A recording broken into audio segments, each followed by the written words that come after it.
Assalamualaikum warahmatullahi wabarakatuh. Kami calon guru penggerak Angkatan 10 Kabupaten Sumedang akan melakukan demonstrasi kontekstual modul 2.3 yaitu coaching supervisi akademik yang terdiri dari saya Nia Kurniawati SMP Negeri 4 Sumedang sebagai observer. Saya Neneng Sukaisi dari SD Panyingkiran 2 sebagai coach. Dan saya Meli Puspitasari dari SD Negeri Sukamaju sebagai coach. Baiklah, inilah video coaching supervisi akademik kami. Assalamualaikum Bu Neneng, apa kabarnya nih hari ini? Waalaikumsalam Bu Nia, alhamdulillah Bu Nia baik. Jadi Bu Neng ya, hari ini kita akan melakukan coaching. Namun sebelum kita mulai ada beberapa hal yang harus diketahui. Jadi ada 3 tahapan dalam proses coaching kita hari ini.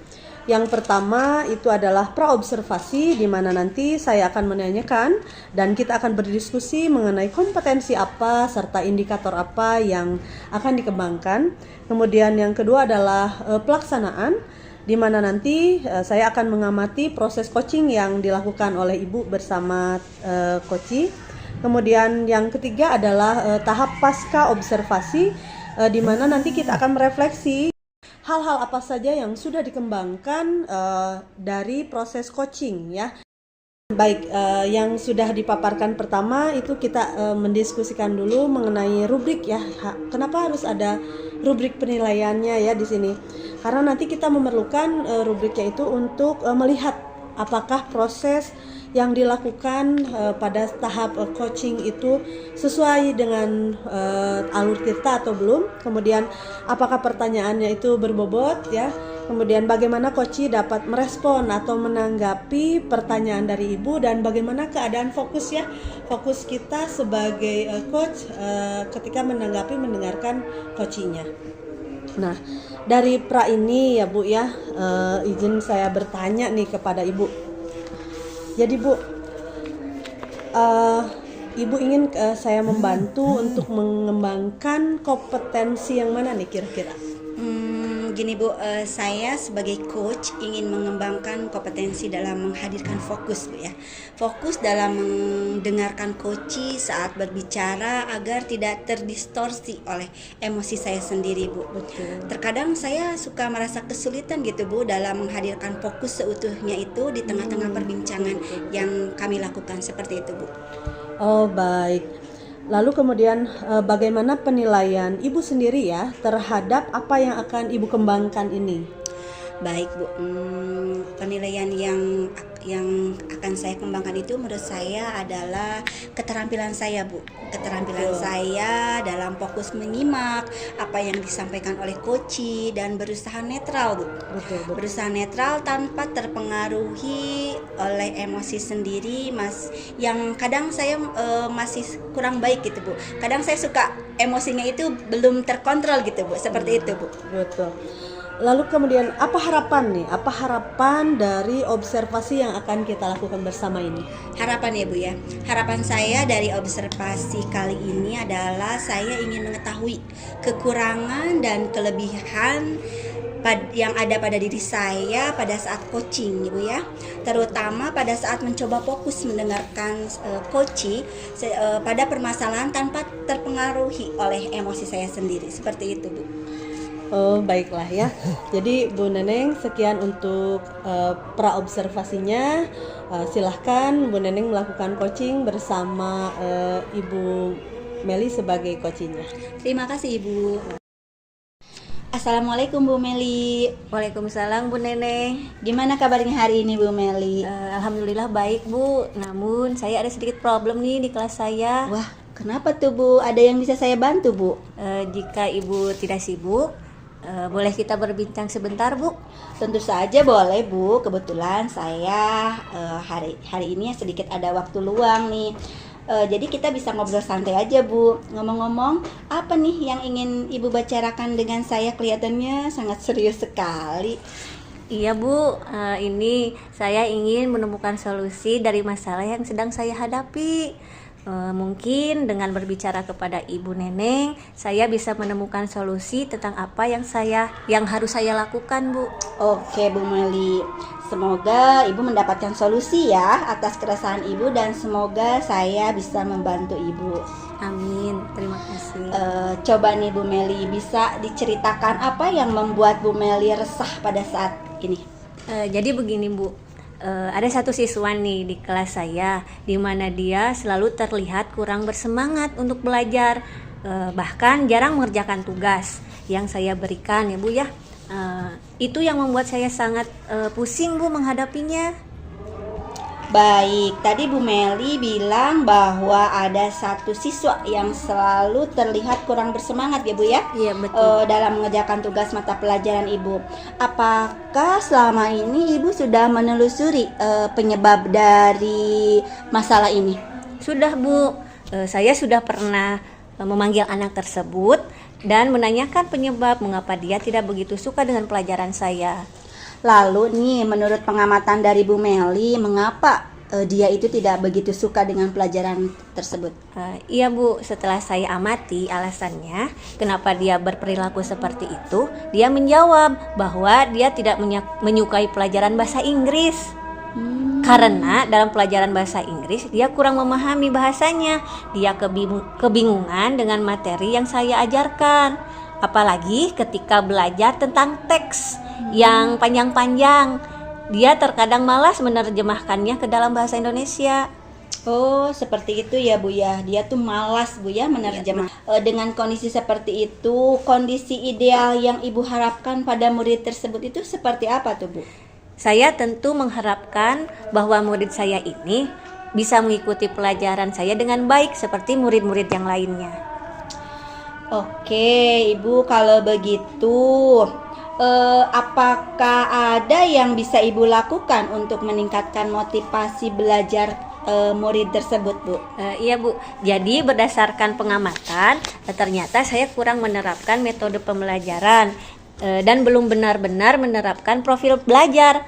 Jadi yang akan saya lakukan adalah dengan menerapkan metode pembelajaran yang sesuai kebutuhan murid, memperbanyak ice breaking dan memilih media pembelajaran yang menarik agar siswa berminat mengikuti pembelajaran saya, dan juga melakukan asesmen diagnostik terlebih dahulu supaya saya bisa lebih memahami profil belajar murid saya.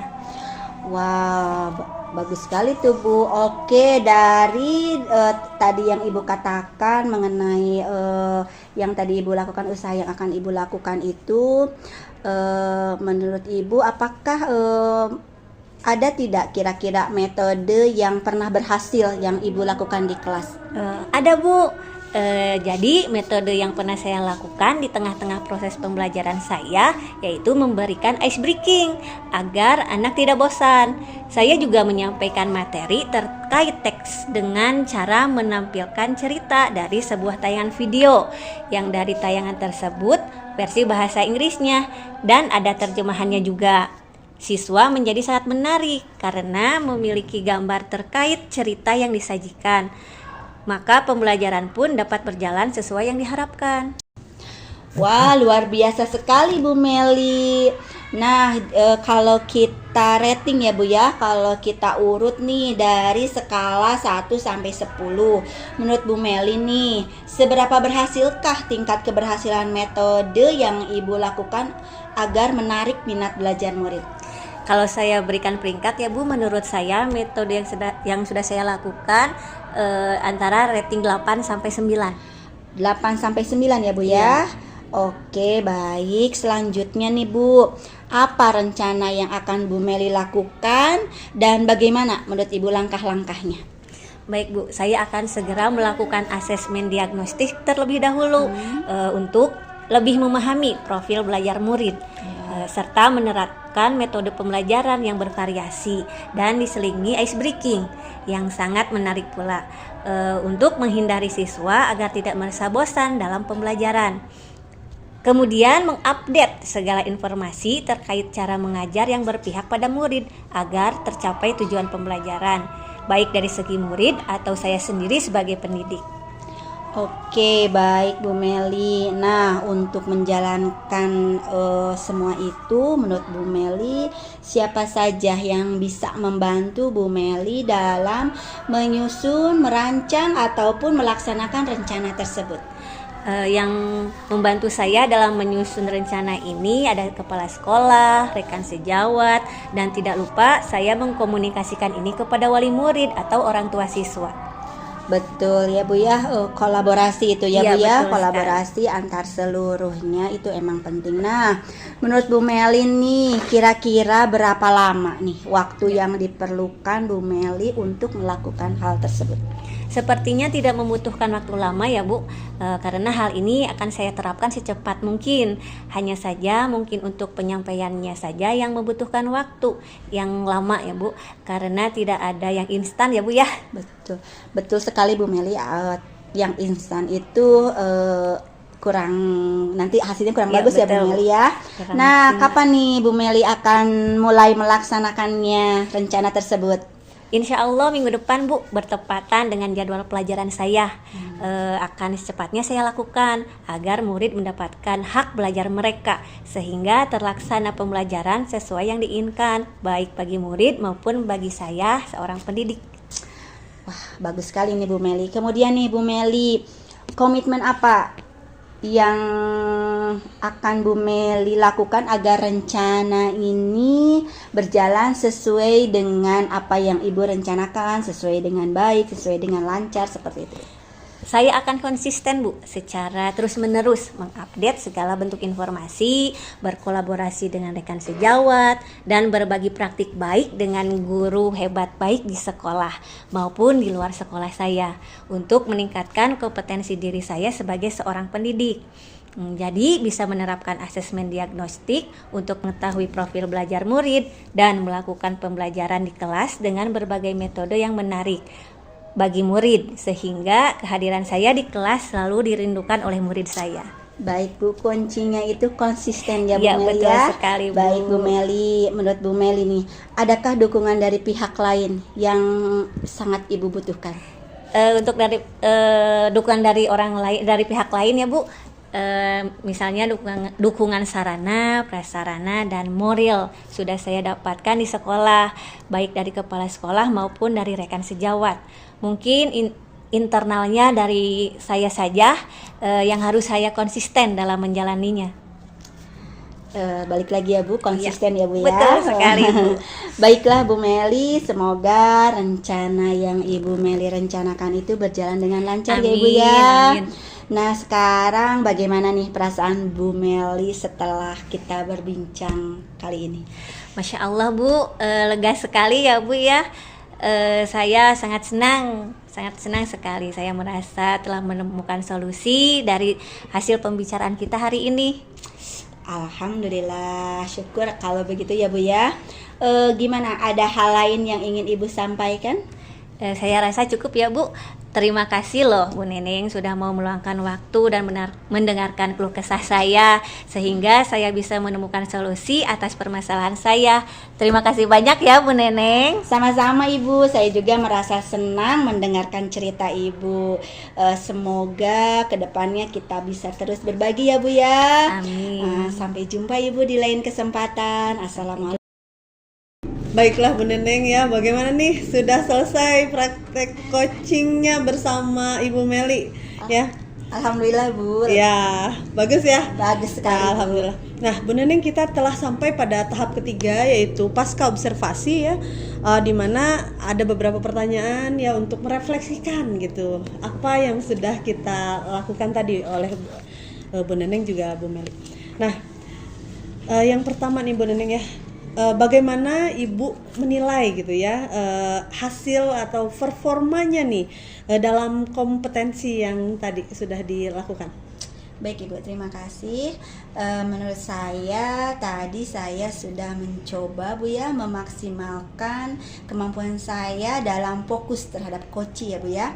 Tadi saya mencoba mendengarkan koci itu secara seksama dan berusaha tetap netral Bu, agar tidak terlalu melibatkan emosi diri saya sendiri. Betul. Namun sudah sesuai atau tidaknya saya masih kurang tahu Bu. Iya, betul. Baiklah Bu Neneng ya, boleh saya menyampaikan hasil pengamatan saya Bu Neneng ya? Boleh sekali Ibu, Baik. silahkan. Jadi begini Bu Neneng, jadi saya mengamati tadi pada saat Ibu menjadi coach ya, Ibu sudah melakukan praktek coachingnya itu sesuai dengan alur yang kita gunakan, yaitu kali ini kita menggunakan alur Tirta ya Bu ya. Kemampuan Ibu dalam menghadirkan fokus saat mendengarkan itu sudah tergambar dari sikap Ibu dan bagaimana Ibu menyampaikan pertanyaan-pertanyaan itu dengan intonasi yang meninggi atau merendah itu ya, sebagai salah satu tanda bahwa terlibat atau tidaknya emosi pribadi gitu ya dalam menyampaikan pertanyaan-pertanyaan. Nah, namun demikian memang ya ada sedikit kekurangan dari percakapan coaching yang harus saya sampaikan kepada Ibu ya Bu ya. Tadi Ibu menyampaikan bahwa sudah mencoba untuk fokus saat mendengarkan coaching gitu ya, dan bersikap netral agar tidak terpengaruhi oleh emosi pribadi, karena memang kita seringkali mendengar gitu dan menyangkutkannya dengan pengalaman pribadi kita ya. Betul. Padahal kita harus mencoba netral. Namun Ibu terlihat masih ragu nih untuk sesuai tidaknya pada hal itu. Jadi terdengar tadi ada intonasi pertanyaan yang naik mungkin gitu ya. Nah, menurut saya di sini Ibu muncul ya rasa ingin melibatkan nih pengalaman Ibu sendiri pada apa yang disampaikan oleh Koci. Jadi apa betul begitu ya Bu ya? Iya Ibu, memang betul tadi saya sempat melibatkan perasaan saya ya Bu ya, karena saya juga pernah mengalami hal serupa itu dengan coaching seperti itu Ibu. Betul. Jadi memang ya wajar, namun kedepannya kita harus bisa lebih meningkatkan lagi gitu ya, fokus untuk mendengarkan saja dan bersikap netral. Nah, dari diskusi kita ini apa yang sudah terbayang nih akan Ibu lakukan untuk meningkatkannya lagi gitu ya, jadi agar performanya lebih bagus lagi selanjutnya. Oke, untuk meningkatkan performa saya ya Bu ya, sepertinya saya akan mengembangkan diri saya sendiri secara berlanjut ya Bu ya, dan berlatih. Tentu saja saya akan terus berlatih untuk menghadirkan fokus dan mencoba untuk tetap netral tanpa melibatkan emosi pribadi saya saat mendengarkan ketika coach itu bercerita. Saya juga akan berlatih percakapan coaching ini.